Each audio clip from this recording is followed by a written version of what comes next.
Hi. Good evening, everyone. So let's just start out the video here. I'm sharing my screen. Let's see what is the next reason for error occurring in the C language while you're coding, right?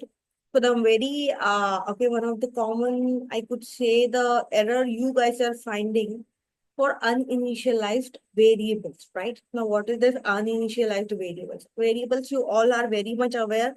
It's a container where you are storing your desired data, right? Respective data. So uninitialized, that means you are not going to give you haven't given the values to your variables. So if you would see here, let's just see the content first of all.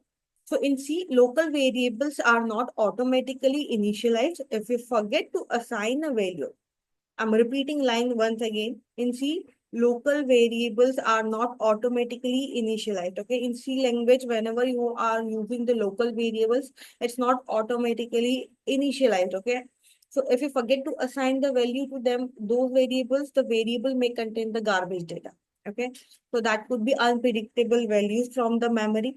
So if you are not going to assign any data to the variable, it may be possible that the garbage value that variable can contain. Okay. And most of the time it contains, right? So this using this can cause logic errors, of course. Okay.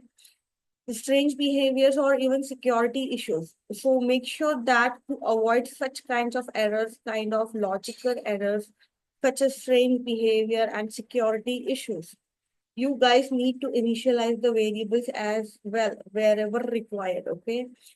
Always initialize variable when you declare them.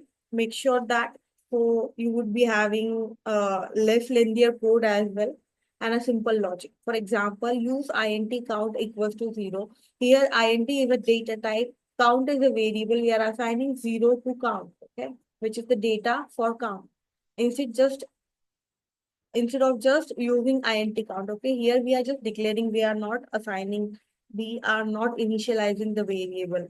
Okay, so this is what the next error could occur if you are not taking care of initialization of errors, I mean variables, right? So I hope this concept you guys liked it out. And yeah, thank you so much for your time. Thank you.